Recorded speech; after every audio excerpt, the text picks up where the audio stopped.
today I'm just going to be doing a video. I have my roommate's binder of movies here. This thing is huge. Just lift it up here to show you. This whole thing is full of movies, DVDs. She just collects them.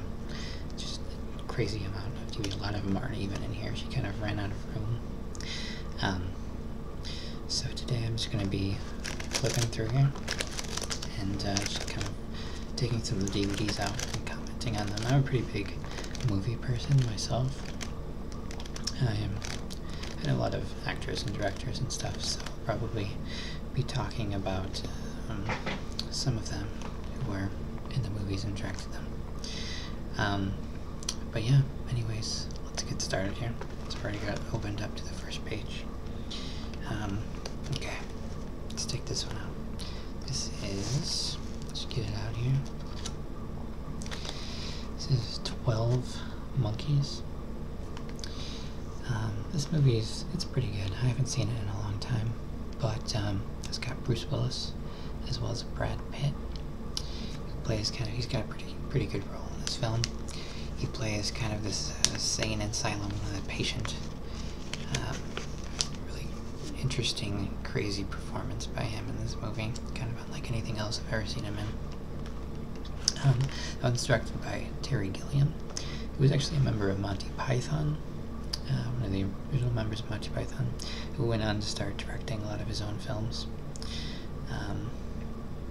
It's not my favorite of his, but it's okay. It's a time travel one. Bruce Willis kind of goes back in time to try and prevent this virus that sort of drove everybody underground and killed, like 99% of the population or something. I can't quite remember, but and then let's see here. We've got 28 Days Later. This film is okay too. It's a British film.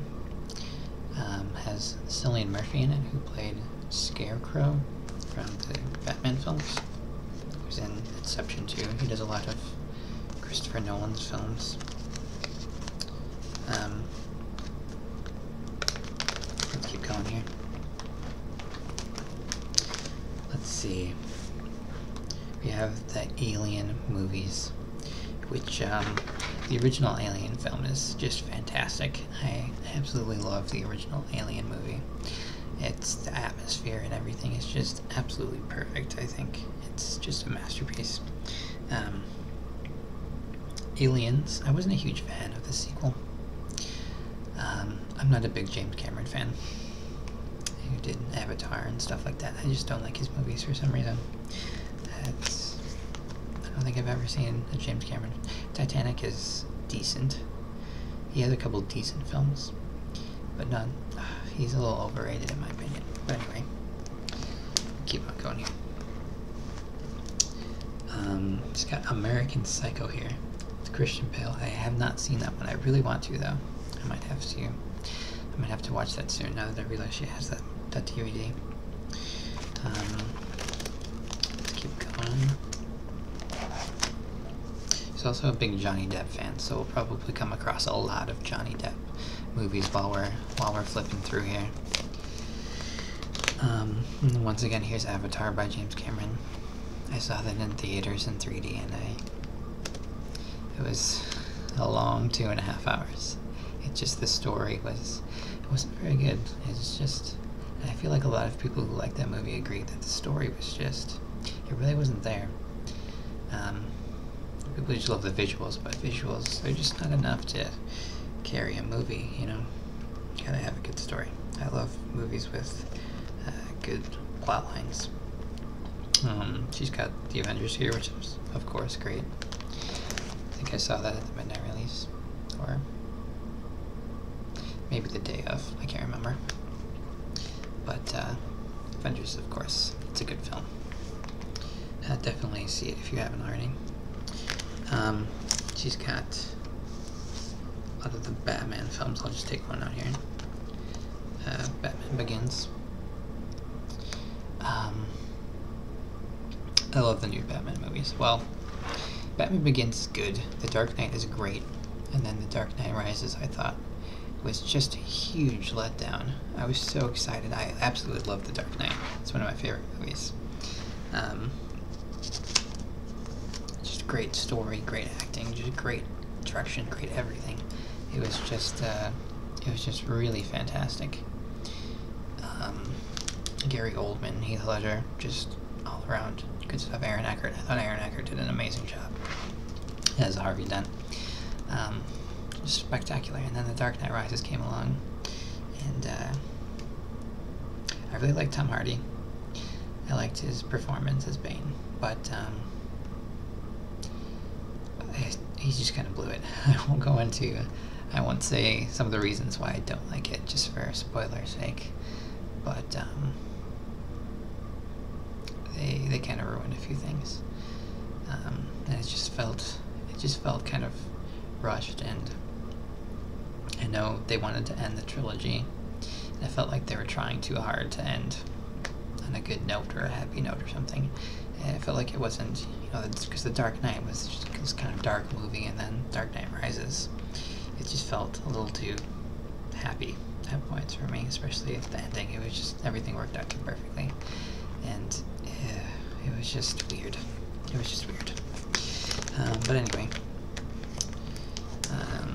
let's keep going here. Big Fish. I absolutely love Big Fish. This is a movie that I have seen probably at least a dozen times, which I rarely do with movies. This is one of the few movies that I will sit and actually watch again and again. Not back to back or anything, but that, I'll be happy to go back and revisit a few months after my last viewing. Tim Burton movie. Once again, I'm not a huge Tim Burton fan, but Big Fish I just thought was absolutely spectacular. The acting. I love Helena Bonham Carter, which is weird because I don't like Tim Burton that much, and of course she's in all of his movies, most of his movies, but Ewan McGregor, Billy Crudup, Albert Finney, Steve Buscemi's in this movie. It's just great. It's kind of about this son who is trying to reconcile with his father, because his father is a big storyteller, and all his life he told these just big tales to his son, and he was away on business a lot, and so the only things he really knew about his father were these stories that he told him as a child, and even as he grew up. And the movie opens with him at his wedding, and he still doesn't know much about his father, just these stories, and he gets kind of upset with him. But then you find out that his father, 3 years later, his father is like on his deathbed, and so he's kind of trying to reconcile what his father's life was actually like. And Ewan McGregor plays the younger version of the father, and kind of plays out some of the fantastical tales. And it's a beautiful film, both visually, and the story is just great. The ending I love the ending. I think Billy Crudup he gives one of the most just real performances in this movie. It doesn't feel like he's acting, at all. It really doesn't. It feels like he's just sort of existing in the film.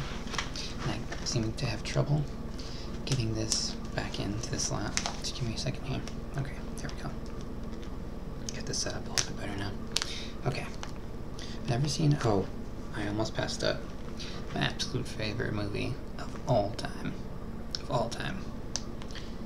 This absolutely blew me away when I saw it in theaters. I think this is the only movie I've ever seen in theaters twice, actually, because it was just that good. I had to go and watch it again. Alright, this is Black Swan with Natalie Portman and Mila Kunis. This is the absolute most intense movie that you will ever experience in your life. I mean, just on the edge of your seat. I mean, you can barely handle this movie when you're watching it. It starts off, kind of quiet. It's about ballerinas. It's not about ballerinas, but they're... it's about this actress, Natalie Portman, who, she's a ballerina, but she's kind of starting to get a little bit older, you know, ballerinas can't really be professional ballerinas for a long time. You know, once you hit, I think she might be like 28 in the film or something like that, and you know, that's pretty much, you don't typically go past, you know, you don't go into your 30s as a ballerina. That's pretty unheard of. But she manages to land the lead role in Swan Lake. And the movie is just about this kind of descent into madness of her character. She kind of starts becoming the lead role, which is actually two roles. It's the White Swan and the Black Swan. The White Swan is, she kind of, in her natural life, is like the White Swan. She's kind of innocent and everything. But the Black Swan is just the complete opposite. She just kind of, it symbolizes corruption and stuff like that. But I don't want to ruin anything for you, so I won't go any further. But oh man, it's just the direction. Darren Aronofsky directed this film. After seeing this movie, he pretty much instantly became my favorite director. All of his other movies are great too. The Wrestler and The Fountain and Requiem for a Dream are all great films. Great films. The Wrestler also blew me away. That's another amazing film that you should check out. But yeah, Black Swan. The day it came out on DVD, me and my friend whose binder this is actually sat and watched this 3 times in a row with different people, because we watched it once by ourselves because we both loved the film. And then I was in college at the time, and so my roommate back then came in, and he was like, "Oh, I wanted to see this film like right as it was ending," so we sat down and watched it again with him right away. And then a little bit later on, we watched it with a bigger group of friends. So, and let me tell you, it just got better every time. It really did. It just absolutely got better every time. And I've seen that. That's another film I've seen probably at least a dozen times. But yeah, so intense, so intense. Also, I'm not going to get through this entire binder. I'm already 12 minutes in. I'll probably try to go at least 20 minutes, maybe 30. That way I can come back into the second and third video with this binder. If you guys like it. If you guys don't like it, that's okay. I guess I won't come back. I'll try a different video. Okay. Anyways. Let's see here. She's got the Boondock Saints, which I'm not a big fan of. I don't know. It just didn't interest me. It's just not my kind of movie. It wasn't that it was bad. It's just not the kind of movie that I really like watching. Let's see. It's got another Johnny Depp film here, Charlie and the Chocolate Factory, which the original, I love Gene Wilder, so the original was, I'll always watch the original over the new one. Cry Baby, another Johnny Depp film, as well as Corpse Bride, another Johnny Depp movie, and Dark Shadows. Wow, 3 of them on the same page. Okay.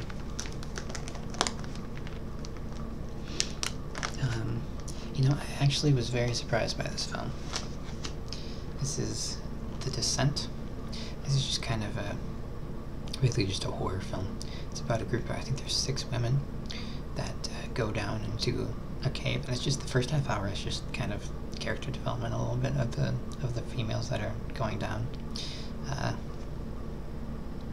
And then as they get a little further into the cave, they realize that the leader of the group took them to an uncharted kind of underground cavern or whatever, and nobody has any idea where they are, and they get lost. And so there's just kind of this claustrophobic feeling to the film. And then the final half hour, these random creatures, which are absolutely terrifying, just kind of come into the film. They're hinted at earlier in the film, but you don't really see them until later on in the film. And it's just, it's a pretty scary film. I watched it on a long car ride with some friends in the back seat at like 4 o'clock in the morning. So it freaked me out a little bit. I don't really get scared by movies, but that one, just because I think it was so late. And there's a lot of loud sounds. I was trying to listen to it quietly because other people were sleeping, and so these loud sounds would just kind of jump out at you. So, but yeah, anyways. Let's see here. Oops, sorry. Knocked something over there. Okay. Let's look at... This is a pretty good Tim Burton movie, too. With Johnny Depp, of course. This is Ed Wood. So, in this movie, Johnny Depp plays Ed Wood, or Ed Wood Jr., I think normally he's called, who is oftentimes considered the worst director of all times. If you've ever seen his movies, you'll know why. I think he was around in the 50s, I want to say. Something like that. He just made these really low-budget movies that were just bizarre. He's a really bizarre character himself. He was a cross-dresser. Not that there's anything super bizarre about that, but his girlfriend's a little weirded out by who's played by Sarah Jessica Parker. She finds out she's wasn't really a common thing or an acceptable thing back then. So, but it's just a story about. It's just a biopic about Ed Wood Jr. and it's kind of a nice story. It feels a little bit pointless overall. Like, I don't know. I know Tim Burton chose this film because he's kind of a fan of Ed Wood, simply because he kind of followed his dream, even though he was kind of terrible at his job. He really followed his dream, and he kind of continued to just fail at it his whole life, basically. But kind of a charming movie, I guess. Johnny Depp has interesting performance as well. Not typical Johnny Depp. Oh, but also, and there's Edward Scissorhands right next to it. Johnny Depp, Johnny Depp, Johnny Depp. But anyway, this is another one of my favorite films. Eternal Sunshine of the Spotless Mind. This movie stars Jim Carrey and Kate Winslet, as well as one of my favorite actors, Mark Ruffalo. I love Mark Ruffalo. Also has Kirsten Dunst and Elijah Wood, Tom Wilkinson. There's quite a few stars in it, actually. But if you've never seen it, absolutely check it out. It's a little bit of a weird movie, for sure. But it's kind of a love story between Jim Carrey and Kate Winslet. So, Kate Winslet, they're in a relationship. Kate Winslet is kind of a instinctive person, and so they're going through a tough time, and she finds this company, obviously fake. Well, it's real in the movie, but it's not a real company in real life, obviously, where you can go there and they will erase your memory of a single person entirely. Any memory you have that relates to that person will be absolutely gone. If you see them again, you'll have no idea who they are. You'll just completely lose all of your experiences with this person. So she goes to this company and has the procedure done. And then, obviously, Jim Carrey finds out about it. The company kind of takes precautions so that the person who erased from their memory doesn't find out about it, but he ends up finding out about it anyway. And so he decides to have the procedure done after some thought. And a lot of the movie actually takes place inside his mind as his memories are being erased. And it's like a love story, but it's the most unique love story I think you'll ever see. And it's just so sad at times, and also it's just a beautiful film also. But yeah, very unique. Definitely check it out. Definitely.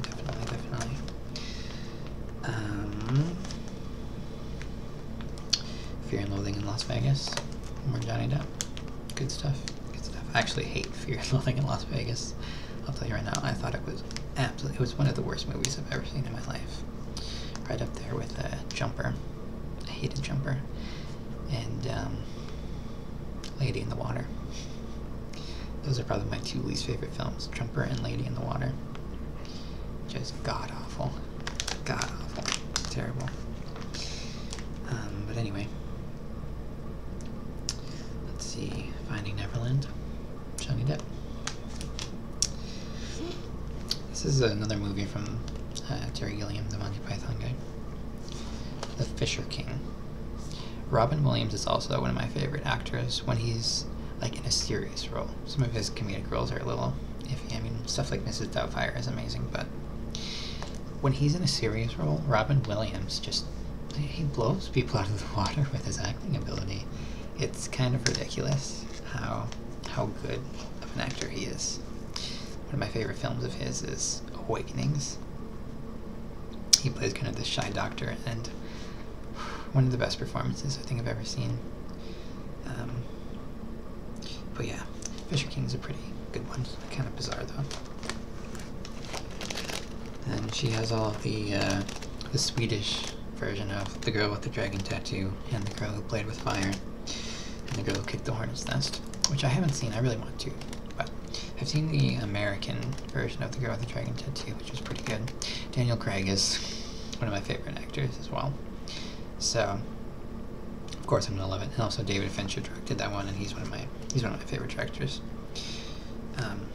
So yeah, and it has Stellan Skarsgård in it, who is also one of my favorite actors. For some reason, I like a lot of male actors. I don't know why. All my favorite actors are males, and I don't really know why, but there are good female actors out there, like Carey Mulligan. I absolutely love Carey Mulligan. She's definitely my favorite actress. And Scarlett Johansson's pretty good. See, I'm having trouble thinking. Of course, Meryl Streep. Everybody always says Meryl Streep, and but yeah. Anyways, let's keep going here. Probably just go through a couple more pages. Okay, this is another really good movie. Animated one. This is Happy Feet. All about penguins. Penguins are my favorite animals, so when this came out, I was pretty much guaranteed to love it. But also, something about it. It's just a really good film, I think. There's a lot of music in there. It's about penguins who basically sing. That's what they do, is they sing. But Happy Feet has a terrible voice, and so instead he decides to be a special penguin and dance instead of singing. When he sings, he just kind of squawks obnoxiously, and it's painful. So, yeah. At first, he's discouraged from doing these weird dance moves that he does. But eventually, he finds his own special place in the world and dances. So it's kind of a cheesy film. It's an animated children's movie, but I think it's one of the better ones. And she has all the Harry Potter movies, which I had not really seen any of these movies for a long time. Actually, just maybe a year ago, I went through and I marathoned all of them in one day. I believe it's 19 and a half hours of straight movie. I was so tired by the end of it. But, yeah, it was alright. I think, which one? The third movie is my favorite, which is weird because it's one of my least favorite of the books. But, I think it's just the most well-done movie out of all of them. Even though it's probably maybe my least favorite, like, plotline-wise. But, I thought it just kind of reached its epitome as a film series at the third movie. And then the fifth book is my favorite book, Order of the Phoenix. But I think that's one of my the fifth through the eighth movies I thought all were not that great. I didn't feel like they did a very good job of adapting the books, which of course is going to happen when you're making a movie, but I don't know. If you're a fan of the book series, you're going to be disappointed by the film series 9 times out of 10. So, taking the stride. Let's see here.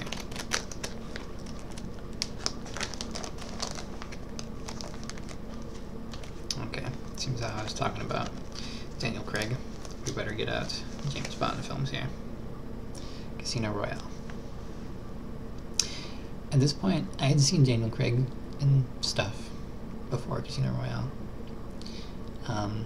But when I saw this movie, and I kind of fully realized who Daniel Craig was and realized how many movies he was in, how many great performances he has, this is when I became a big Daniel Craig fan. really, when I came to attention of his talent. And it's a James Bond film, so he doesn't give an intense performance necessarily in the James Bond movies all the time. But other movies where he requires like a lot of intense acting, he's actually quite good. I really like him. But Casino Royale is really good. It's very different from the previous James Bond movies. I'm not a huge James Bond fan myself. I've seen a decent amount of the movies, but probably maybe like a third of them. I don't know. But yeah, definitely different from the like classic Sean Connery and Pierce Brosnan, Roger Moore, all those people. Definitely a different kind of tone to the series now that Daniel Craig is in it.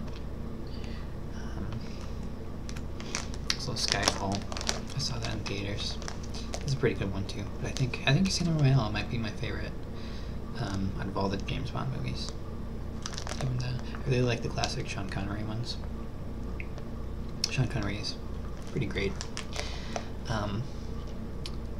But it's Daniel Craig. Come on, guys. You gotta love Daniel Craig. You can love Sean Connery too, but it's all about Daniel Craig. Okay. You know what? I think I'm gonna go ahead and stop this right here. So I'm just kidding. I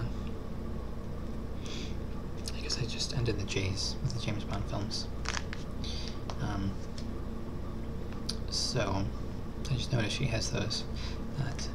She has all of the Daniel Craig movies under the J's for James Bond, rather than having Skyfall, you know, in the S's, and Quantum of Solace in the Q's, which he doesn't normally do. Like I noticed the Dark Knight wasn't by Batman Begins, but interesting choice there. But yeah, I'm gonna go ahead and stop it right here. I hope the sound quality was better. I messed around with it a little bit, and the video quality too. So I'll continue changing stuff. Hopefully it'll keep getting better as we go along.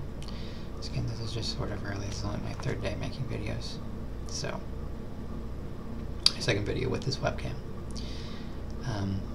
So yeah, hopefully you guys like this. Subscribe, I'll have more videos coming soon. Yeah, have a good night everybody. I'll see you soon.